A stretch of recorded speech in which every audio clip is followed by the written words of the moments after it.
अस्सलाम वालेकुम, नमस्ते, सत श्री अकाल। Welcome back to my YouTube channel. उम्मीद करता हूँ सब लोग ठीक होंगे। मैं भी बिल्कुल ठीक हूँ। और आज जिस वीडियो पे हम रिएक्शन लेके आए हैं वो है इस्लामिक वीडियो है, क्योंकि हम इस चैनल पे अब इस्लामिक वीडियोस बनाया करेंगे मोस्टली। तो ये है स्वॉर्ड ऑफ अल्लाह हज़रत खालिद बिन वलीद। ये द कोहस्तानी चैनल की वीडियो है जो कि हज़रत खालिद बिन वलीद के बारे में बता रहे हैं। तो क्योंकि जितना हमें पता है हज़रत खालिद बिन वलीद अल्लाह ताला की तलवार थे, उन्हें इसका लक़ब मिला हुआ था अल्लाह ताला की तलवार का। तो इस पे देखते हैं वीडियो और देखते हैं क्या बता रहे हैं उनकी हिस्ट्री और स्टोरी के बारे में। तो इस पे हम पहले वीडियो देखते हैं, बाद में रिएक्शन देंगे। तो चलिए वीडियो शुरू करते हैं। 3 2 1। खालिद बिन वलीद को दुनिया का सबसे ग्रेटेस्ट जनरल समझा जाता है। नेपोलियन, अलेक्जेंडर द ग्रेट और जूलियस सीजर जिंदगी में कभी ना कभी कोई ना कोई जंग जरूर हार चुके हैं, लेकिन खालिद बिन वलीद दुनिया के वाहिद जनरल जो अपनी पूरी जिंदगी में कोई भी जंग नहीं हारा। और ये कोई सिर्फ जंग नहीं मुसलमान हारे। नहीं बल्कि पूरी दुनिया मानती। और जंग के दौरान खालिद बिन वलीद की स्ट्रेटजीज और प्लानिंग को आज भी ऑक्सफोर्ड और हार्वर्ड जैसी यूनिवर्सिटीज में पढ़ाया जाता है। लेकिन खालिद बिन वलीद की जंगों में आखिर ऐसी क्या खास बात कि आज 1400 साल बाद भी पूरी दुनिया उन्हें याद करती। Let's find out. मुसलमानों के खलीफा अबू बकर रज़ियल्लाहु ताला अन्हु के हुक्म पर खालिद बिन वलीद ने हज़रत अबू द बकर ग्रेट पर्शियन एम्पायर पर हमला कर दिया और सिर्फ 18,000 मुसलमानों के साथ 40,000 की पर्शियन फौज को बहुत आसानी से क्रश कर दिया। इस जीत के बाद मुसलमान पहली दफा अरब से बाहर निकलकर एक ग्लोबल पावर बनने की तरफ जाने लगे, क्योंकि अब मुसलमानों ने अरब से बाहर पर्शियन एम्पायर के बहुत इंपॉर्टेंट प्रोविंस कुवैत को फतह कर लिया था। जैसे ही कुवैत ईरान को के फतह बादशाह को किया। पता चला कि मुसलमानों ने उनकी फौज को बहुत आसानी से हरा दिया है, तो उन्होंने एक नई 40,000 की फौज खालिद बिन वलीद की तरफ रवाना की। लेकिन खालिद बिन वलीद ने कुवैत फतह करते ही डायरेक्टली अपने स्पाइस जासूसों को पूरे इलाके में फैला दिया था, ताकि हर खतरे का उन्हें पहले से पता चल जाए। ये स्पाइस हर तरफ फैल गए और बहुत दूर जाकर उन्होंने देखा कि पर्शियन एम्पायर की 40,000 की फौज बहुत तेजी से मुसलमानों की तरफ बढ़ रही है। तो खालिद बिन वलीद अपनी सारी फौज लेकर उसी फौज की तरफ कुवैत से बाहर उबुल्ला की तरफ जाने लगे। उबुल्ला कुवैत से बाहर एक इलाके में है जिसे आज के जमाने में इराक कहा जाता है। नाउ एक तरफ मुसलमानों की 17,000 की फौज खड़ी थी और दूसरी तरफ पर्शियन एम्पायर की 40,000 की फौज थी। पर्शियन जनरल सामने आया और खालिद बिन वलीद को चैलेंज किया, लेकिन मुसलमानों की फौज से एक आम सिपाही ने जाकर उसे खत्म कर दिया। अगेन एक बार फिर पर्शिया की फौज का जनरल जंग से पहले ही मारा गया, जिसके बाद दोनों फौजों ने एक दूसरे पर फुल फ्लेज हमला कर दिया और बहुत सख्त जंग शुरू हुई। लेकिन पर्शियन फौज बहुत ज्यादा होने की वजह से आहिस्ता आहिस्ता बहुत सारे मुसलमान शहीद होने लगे, जिसकी वजह से पहली बार खालिद बिन वलीद ने मजबूरन मुसलमानों को जंग से पीछे हटने का हुक्म दिया। और ऐसा लगने लगा कि मुसलमान फाइनली जंग छोड़कर भाग रहे हैं। ये देखकर पर्शियन फौज जीत की खुशी में बहुत तेजी से मुसलमानों का पीछा करने लगी। पर्शियन फौज मुसलमानों के पीछे इतनी तेजी से आई कि इनके फौज के दो लाइन्स एक दूसरे से बहुत दूर हो गए। And if you look close, मुसलमान बिल्कुल सीधी लाइन में पीछे नहीं आ रहे, बल्कि एक दूसरे से दूर जा रहे हैं।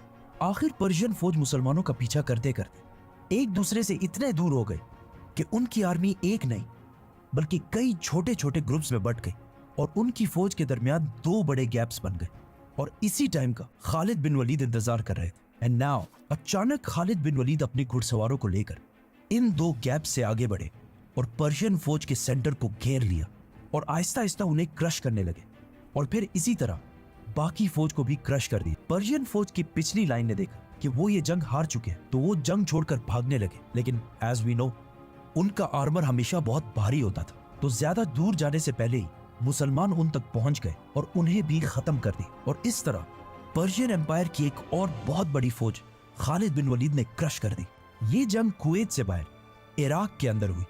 मतलब अब मुसलमान कुवैत को फतह करने के बाद ईरान के दूसरे बड़े प्रोविंस इराक में एंटर हो चुके थे। अब यहां से आगे बढ़ना थोड़ा मुश्किल था, क्योंकि इराक और मदीना एक दूसरे से बहुत दूर थे और इराक में मुसलमानों की फौज को अपने हेडक्वार्टर मदीना से बार बार कम्युनिकेट करने में बहुत मुश्किल हो रही थी। इसीलिए यहां से आगे बढ़ने से पहले खालिद बिन वलीद ने इसी इलाके को अपना नया हेडक्वार्टर बनाया, क्योंकि इस इलाके में पर्शियंस और अरब दोनों आबाद थे और इन सब का ख्याल था कि मुसलमान इन्हें फतह करने के बाद इनके साथ वही करेंगे जो अब तक दुनिया की बाकी सारी एम्पायर्स करती हैं, मतलब लूट, प्लंडर, रेप।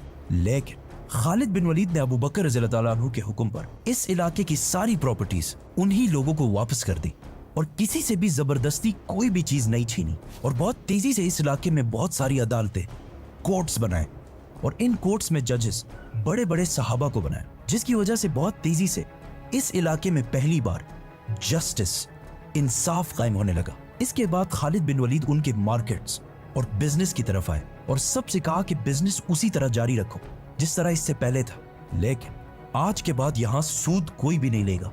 जंग सिर्फ तलवारों से नहीं बल्कि इकोनॉमी से भी लड़ी जाती है। इसीलिए खालिद बिन वलीद ने दोबारा अपनी फौज की इकोनॉमी मजबूत करने के लिए इस इलाके के नॉन मुस्लिम्स पर जिजिया टैक्स लगाया। ये कोई नया टैक्स नहीं था, बल्कि इससे पहले इसी इलाके से पर्शियन एम्पायर भी टैक्स लिया करती थी, लेकिन खालिद बिन वलीद ने जो जिजिया टैक्स लगाया वो उस टैक्स से बहुत कम था जो इससे पहले ईरान लिया करता था। ये सब देखकर वहाँ की लोकल आबादी ने सोचा कि ये तो मुसलमान पर्शियन एम्पायर से बहुत अच्छे हैं, इसीलिए बहुत तेजी से इस इलाके के लोग इस्लाम की तरफ आने लगे और खालिद बिन वलीद की फौज में शामिल होने लगे, जिससे मुसलमानों की फौज दोबारा बढ़ने लगी और जिजिया और ज़कात टैक्स की वजह से मुसलमानों की फौज के पास पैसा भी आने लगा। मतलब आजकल लोगों का ख्याल है कि खालिद बिन वलीद सिर्फ जंग ही लड़ सकते थे, हालांकि खालिद बिन वलीद हमेशा जंग के साथ साथ इन इलाकों की जस्टिस और इकोनॉमी को भी इम्प्रूव करते जाते थे। नाउ मुसलमानों ने कुवैत के साथ साथ इराक के साउथ को भी फतह कर लिया था, जो पर्शियन एम्पायर के लिए दूसरा बहुत बड़ा झटका था। जब पर्शियन बादशाह को एक बार फिर खबर मिली कि उनकी एक और फौज मुसलमानों से बुरी तरह हार चुकी है, तो उन्होंने दोबारा अपनी एम्पायर के नॉर्थ और ईस्ट से 2 नई फौजें मुसलमानों की तरफ रवाना की और उन्हें इस जगह वलाजा में एक साथ मिलकर मुसलमानों को खत्म करने का हुक्म दिया। बट पर्शियन बादशाह हर तरफ से फौज जमा कर रहे हैं सिवाय अपने वेस्टर्न बॉर्डर से, क्योंकि ये बॉर्डर रोमन एम्पायर के साथ टकराता था और ईरान के बादशाह को ये टेंशन भी थी कि कहीं रोमन एम्पायर इस सब का फायदा उठाकर पर्शियन एम्पायर पर हमला ना कर दे। लेकिन रोमन एम्पायर ने कभी भी हमला नहीं किया, क्योंकि कुछ ही अरसे बाद मुसलमानों ने रोमन एम्पायर पर भी हमला कर दिया, जिसे हम इसी स्टोरी में एक्सप्लेन करेंगे। तो सब्सक्राइब। खालिद बिन वलीद ने जिन इलाकों को फतह किया उनमें से बहुत सारे लोगों ने इस्लाम कबूल कर लिया और अब वो सारे लोग मुसलमानों के लिए स्पाइज और जासूस बन चुके थे, जिसकी वजह से मुसलमानों की इंटेलिजेंस एजेंसी और भी ज्यादा स्ट्रॉन्ग होने लगी, क्योंकि ये नए मुसलमान ईरान को अरबों से बहुत ज्यादा अच्छी तरह समझते थे, जिसकी वजह से खालिद बिन वलीद तक ये खबर बहुत तेजी से पहुंची कि 2 बहुत बड़ी फौजें उनकी तरफ तेजी से बढ़ रही हैं। और खालिद बिन वलीद को इस बात का पता था कि अगर ये 2 फौजें एक जगह पर यूनाइट हो गई तो इन्हें हराना इम्पॉसिबल हो जाएगा। तो मुसलमानों ने इस सब को रोकने के लिए प्लानिंग शुरू कर दी। मुसलमानों ने देखा कि ये 2 फौजें जिस इलाके से आ रही हैं वो इलाका बहुत ही ग्रीन और पहाड़ी इलाका है और ये लोग डेजर्ट के बिल्कुल भी आदी नहीं है, इसीलिए मुसलमान अगर डेजर्ट की तरफ से जाएंगे तो वो इनमें से एक फौज तक बहुत तेजी से पहुंच सकते हैं। तो खालिद बिन वलीद अपनी फौज लेकर फुल स्पीड इराक के डेजर्ट को क्रॉस करते हुए पहली फौज के पास वलाजा पहुंचे।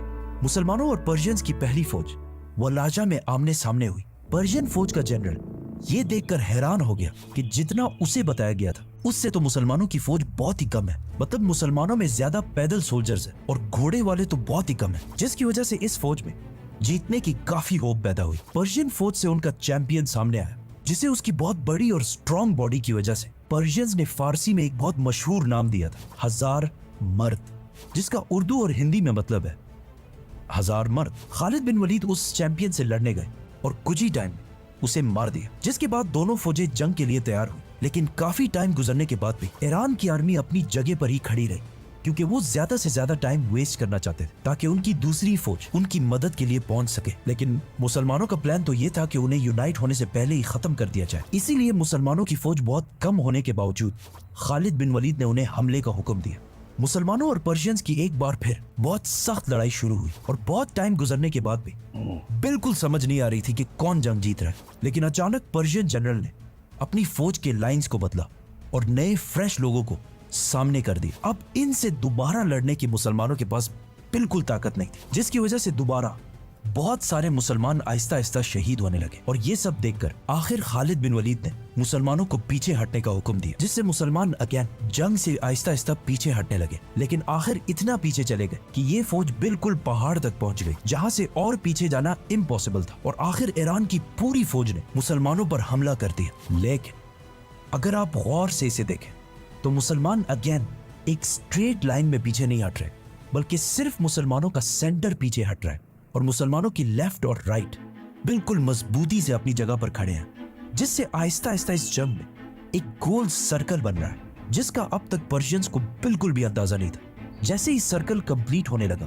और पर्शियंस की सारी फौज इस सर्कल के अंदर एंटर हुई, खालिद बिन वलीद ने इशारा दिया और अचानक पर्शियन फौज के पीछे से 4000 हॉर्समैन घुड़सवार फुल स्पीड पर्शियन फौज के पीछे आने लगे। याद है ईरान के जनरल के जासूसों ने जितना उन्हें बताया था उससे मुसलमान बहुत कम थे, जिस पर वो बहुत खुश था, लेकिन असल में मुसलमान कभी कम थे ही नहीं। खालिद बिन वलीद ने जंग से पहले इन सारों को पर्शियन फौज के पीछे खड़ा किया हुआ था और बहुत देर से ये सब खालिद बिन वलीद के सिर्फ एक इशारे का इंतजार कर रहे थे। इसके बाद मुसलमानों ने पर्शियन फौज को हर तरफ से ऐसे घेर लिया कि कहा जाता है कि एक बंदा भी इस जंग से नहीं भाग सकता। ये कोई पहली दफा नहीं है कि खालिद बिन वलीद ने ये टैक्टिक यूज किया। इससे पहले जंग ओहद में इसी तरीके से उन्होंने मुसलमानों को भी हराया था, जिसमें रसूलुल्लाह सल्लल्लाहु अलैहि वसल्लम ने सहाबा को क्लियरली ऑर्डर्स दिए कि इस पहाड़ से नहीं उतरना। लेकिन जीत की खुशी में जब वो पहाड़ से नीचे उतर गए, खालिद बिन वलीद ने पहाड़ के पीछे से हमला कर दिया और पूरे जंग को बिल्कुल बदल दिया। और अब वही टैक्टिक उन्होंने पर्शियंस के खिलाफ भी यूज की। ईरान की इस फौज को हराने के बाद अब मुसलमान पर्शियन एम्पायर के बॉर्डर से निकलकर उनके सेंटर के करीब होने लगे और इसके कुछ ही अरसे बाद अबू बकर रज़ियल्लाहु तआला अन्हु ने ईरान के साथ साथ रोमन एम्पायर पर भी हमले का हुक्म दिया। रोमन और पर्शियन एम्पायर में मुसलमान इतनी तेजी से आगे बढ़ रहे थे कि इन दोनों एम्पायर्स ने देखा कि अगर ऐसे ही चलता रहा तो बहुत जल्द हम दोनों सुपर पावर्स खत्म हो जाएंगे। तो इसीलिए उन्होंने तारीख में पहली दफा रोमन और पर्शियन एम्पायर अपनी 700 साल पुरानी दुश्मनी खत्म करके मुसलमानों के खिलाफ यूनाइट हो गए। अच्छा, तो ये था हज़रत खालिद बिन वलीद की हिस्ट्री, जो कि थोड़ी सी बयान की गई है, टोटल नहीं, क्योंकि जब पर्शियन और रोमन्स आपस में यूनाइट हुए तो उसके बाद की वीडियो नहीं है, ये बस वहाँ तक की है जहाँ यूनाइट हुए। मतलब थोड़ा सा ईरान का हिस्सा जो है उन्होंने ऑक्यूपाई कर लिया था मुस्लिम्स ने। तो मुझे तो बहुत अच्छी लगी बीइंग अ मुस्लिम। मेरे तो मतलब हीरो हैं हज़रत खालिद बिन वलीद। मैं तो आजकल के ये जो हैं बाहुबली वगैरह, ये तो सिर्फ फिल्मों में अच्छे लगते हैं, ये मुझे नहीं अच्छे लगते। मेरे तो हीरो हज़रत खालिद बिन वलीद हैं, क्योंकि उन जैसा ना कोई था, ना कोई है, और ना ही कोई कभी होगा। मतलब एज ए कमांडर, सिपा सलार, या जो भी कह लें, मतलब उन जैसा जंगजू कोई नहीं था और ना ही कोई होगा। तो आपको वीडियो कैसी लगी? वीडियो अच्छी लगी तो लाइक कर दें, चैनल को सब्सक्राइब कर लें और हमें बहुत ज़्यादा सपोर्ट करें, ताकि हम नए से नए रिएक्शन वीडियोस लाते रहें। अब तक के लिए इतना ही, मिलते हैं नेक्स्ट नई वीडियो में। तब तक के लिए अपना बहुत सारा ख्याल रखें। Bye bye.